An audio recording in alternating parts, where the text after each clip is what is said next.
안녕하세요 여러분, 아름다운 나라 TV입니다. 요즘 제가 그 전시회를 앞두고 있어가지고 되게 바빠서 이제 차에서 이렇게 영상을 찍는데요. 뭐 이제 이렇게 그 어떤 이야기를 하려면 좀 공부도 하고 또 뭐 시사 또 이제 공부를 하고 또 어떤 언론 방송에 이렇게 기사들도 보고 이제 이야기를 나눠야 되는데 요즘 제가 이제 일을 하다 보니까 무척 바쁘군요. 일반 그 국민들은 이렇게 그 정치나 또는 사회 돌아가는 거, 시사에 관심을 갖고 또 정치 또 사회에 참여하려고 해도 생계나 하는 일이 바빠서 이렇게 참여하지 못하는 경우가 많습니다. 나라를 사랑하고 또 걱정하는 마음이 있고 또 그 잘못된 일들에 대해서 어떤 개선하려고 하는 노력들을 모든 국민들과 함께 주력하고 싶지만 그렇게 못하는 경우가 허다하죠. 대부분 일반 국민들은 그렇다고 할 수 있죠. 뭐 그 생계를 위해서 또 일들이 바쁘기 때문에 뭐 정치에 참여하는 것들이 어려울 수도 있습니다. 그래서 정말 이런 어려운 입장에서도 정말 그 나라를 생각하고 걱정하는 마음에서 이렇게 그 집회에 참석하고 또 목소리를 내는 거, 그거는 참 대단한 일이라고 할 수 있습니다. 대부분 국민들이 어떤 그 큰 마음을 내야지만 가능한 일이거든요. 그래서 저도 광화문에 집회에 나가고 싶어도 뭐 사전에 이제 계획된 일들 또 스케줄들이 있기 때문에 나가지 못하는 경우가 많습니다. 틈틈이 이제 시간 나는 대로 나가서 이제 목소리를 내려고 합니다만은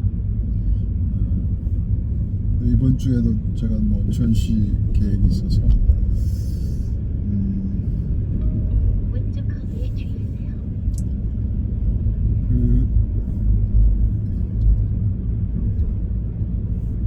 이런 그 나라를 위해서 걱정하는 마음들을 이제 많은 국민들이 여론을 모아서 목소리를 내게 되면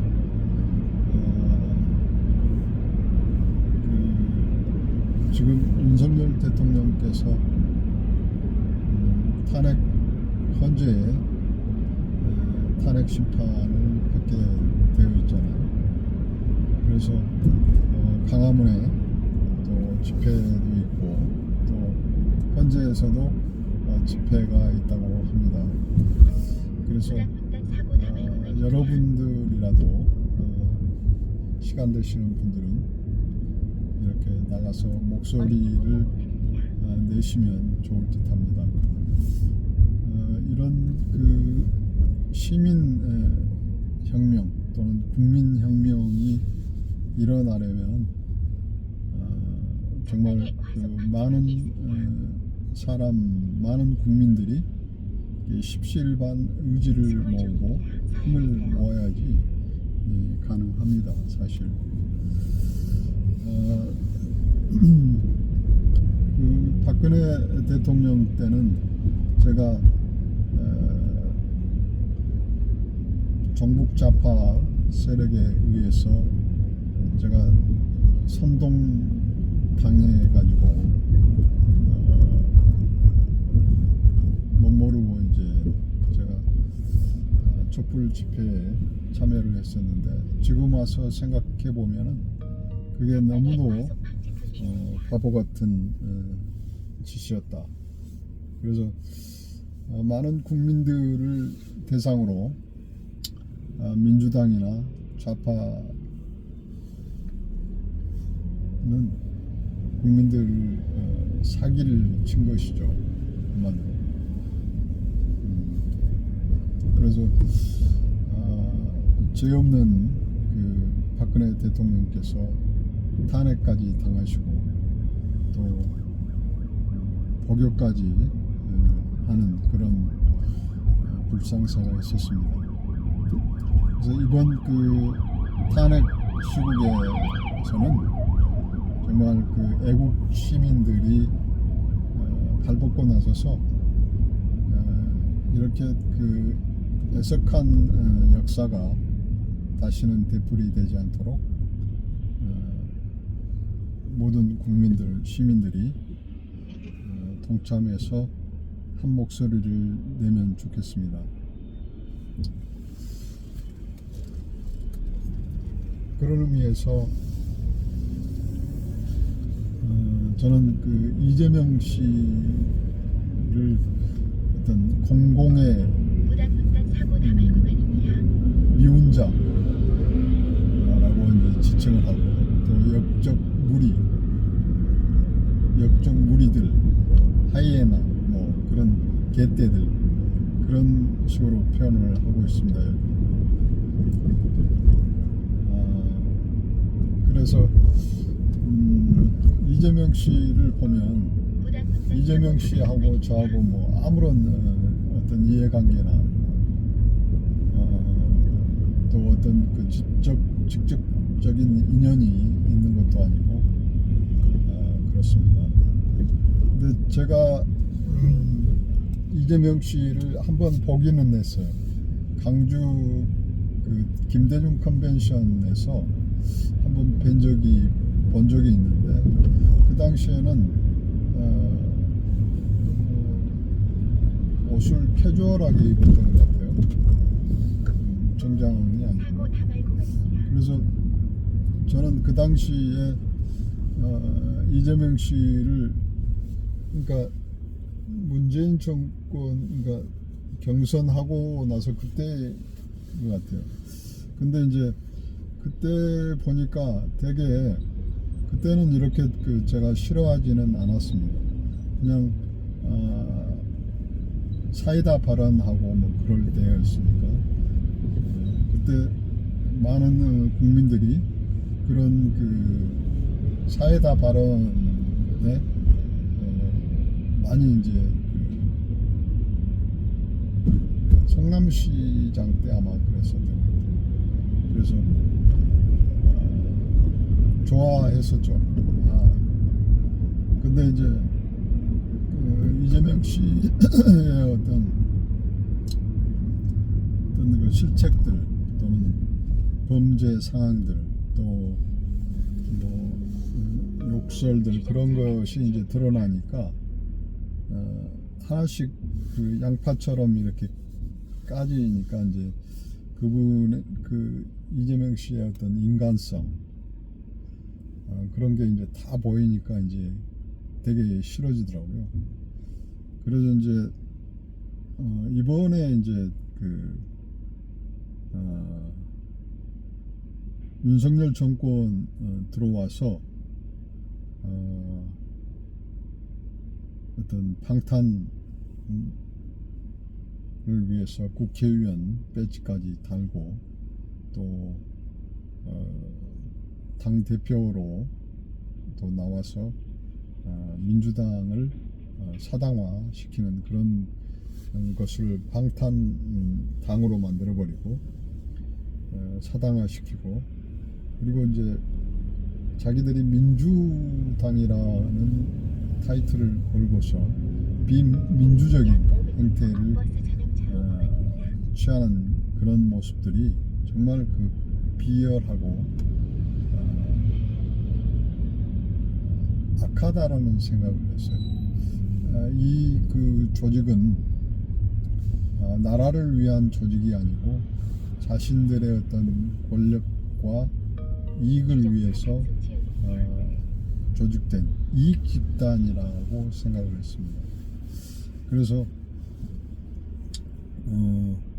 공공의 어떤 적 내지는 공공의 미운자 또는 구타 유발자 그런 개념으로 이제 생각이 되어서 굉장히 이제 극혐오하게 됐습니다.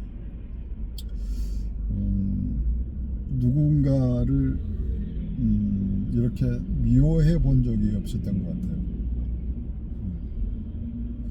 그래서 뭐 나하고 특별한 인연이 된 것도 아닌데 말이죠. 그것은 제가 대한민국의 국민의 한 사람으로서 어떤 공공의 그 안녕, 공공의 이익, 어떤 공공의 어떤 복지를 방해하고 저해하는 그런 입장에 있기 때문에 그 사람을, 이재명 씨를 되게 싫어하는 것 같습니다. 제가 이재명 씨를 이렇게 생각해 보니까 그 윤석열 대통령께서 너무나 착하고 또 휴머니티가 너무 강한 분이라서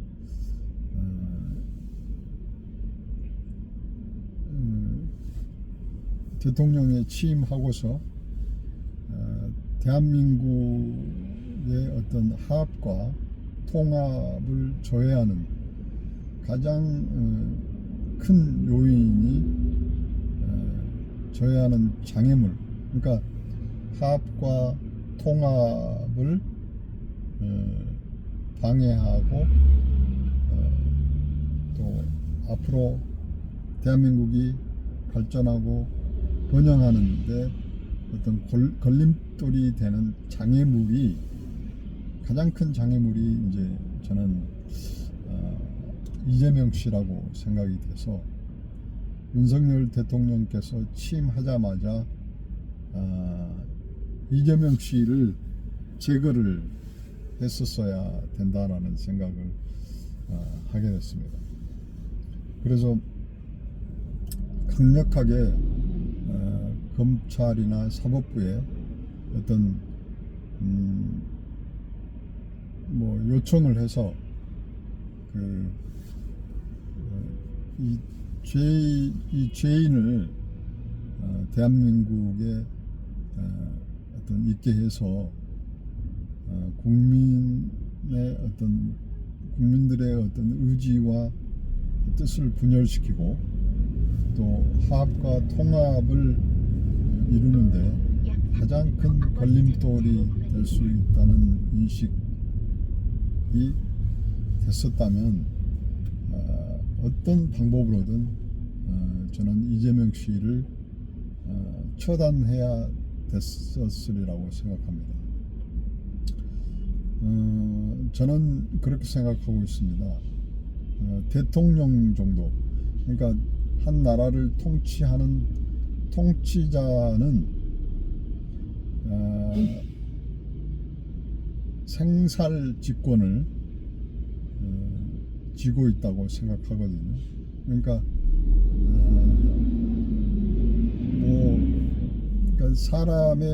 그러니까 국민들의 목숨을 보호하는 입장에서 그러니까 선량한 국민들을 보호하고 재산을 보호하고 또 영토를 보호하고 그런 게 이제 통치자의 어떤 덕목이잖아요. 그런데 그런 공익을 조회하는 암덩어리 또는 장애물은 처단할 수 있다라고 생각합니다. 그게 이제 도덕적으로 또 어떤 법적으로 문제가 됐을 수도 있지만 생살직권을 어떤 좌지우지할 수 있는 통치자로서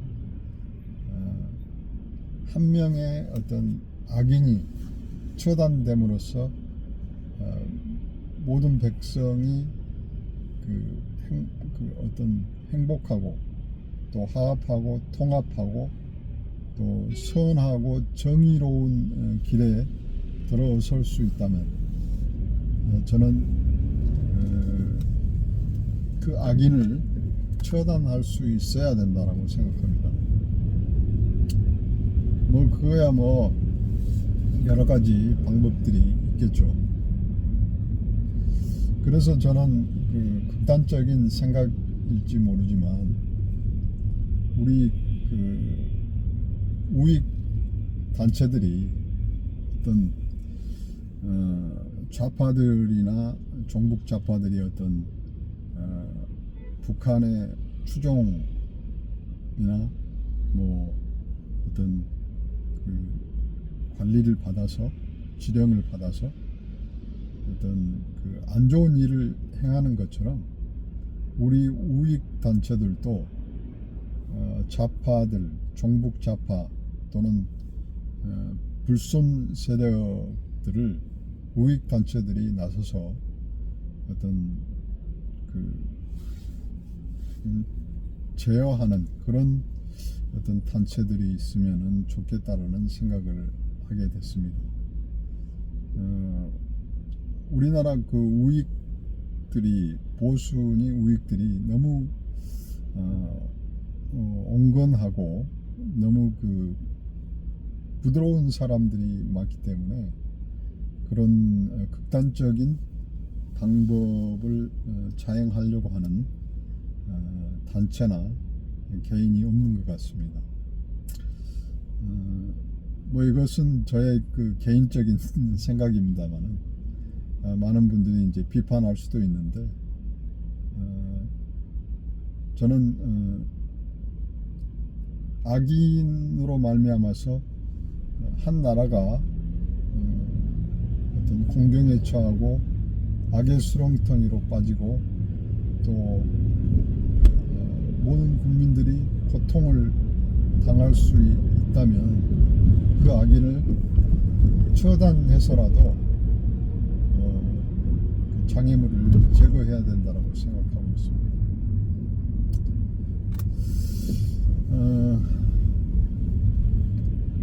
사실 그 이승만 대통령께서 그런 말씀을 하시잖아요. 뭉치면 살고 흩어지면 죽는다라는 그런 이야기처럼 정말 단합해야죠. 화합하고 통합해야죠. 그래야 나라가 발전하고 번영할 수 있죠. 제가 그 어젠가 제가 어떤 액자집에 갔더니 그 사장님이 그렇게 이야기를 하시더군요. 여자 사장님이신데 한 나라의 대통령은 가정으로 치면은 아버지나 마찬가지인데 그 아버지를 뭐 무조건 끌어내리려고 하고 말도 안 듣고 말이죠. 그러면 어떻게 되겠느냐. 아버지가 집안이 편해야 일이 잘 되는데 집안이 불편하고 힘들면 싸우고 또 화합하지 못하고 화목하지 못하면 일도 안 되고 정말 힘들다, 그런 이야기를 하시더라고요.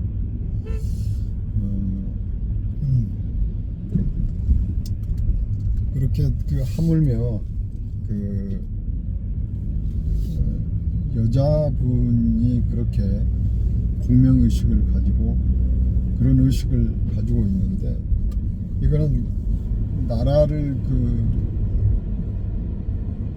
운영하고 법을 제정하고 또 나라의 그 어떤 재산을 세우고 예산을 집행하는 그런 입장에 있는 국회의원들이, 이거는 그 나라를 위해서 일을 하는 게 아니고 자신들의 이익을 위해서, 집단의 이익을 위해서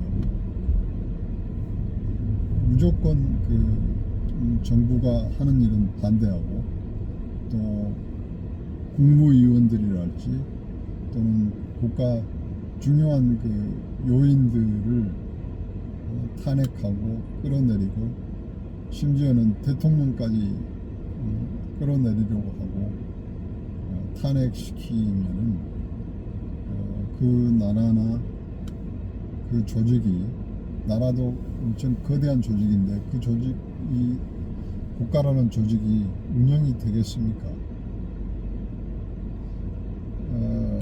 윤석열 대통령께서 그 예전에 했던 이야기가 생각이 나는군요.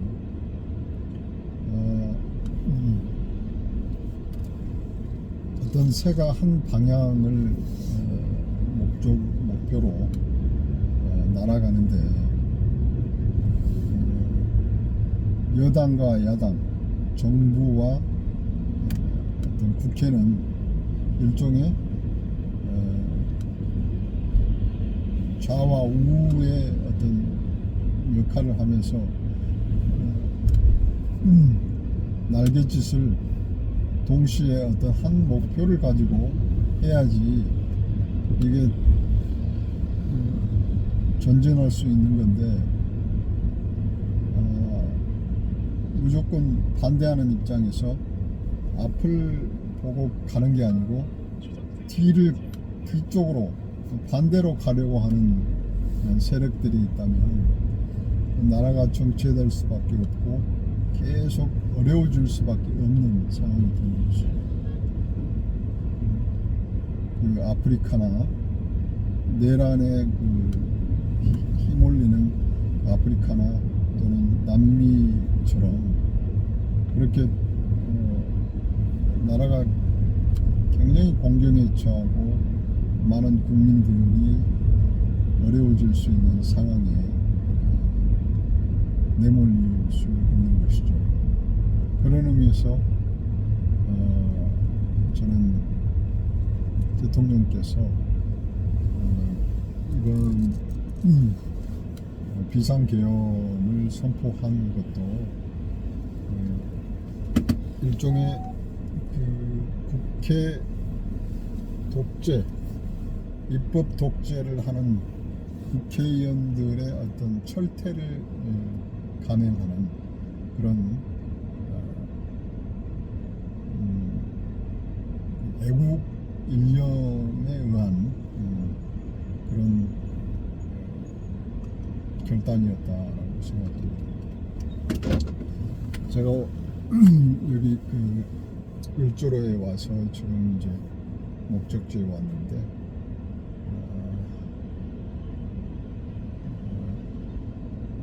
윤석열 대통령께서 이제 탄핵 심판을 받는데 탄핵 심판할 필요도 없이 기각되어야 된다고 생각합니다. 1차, 2차에 걸쳐서 탄핵을 결의하는 상황이 되게 불합리하고 이게 불법적인 게 아닌가라고 생각합니다.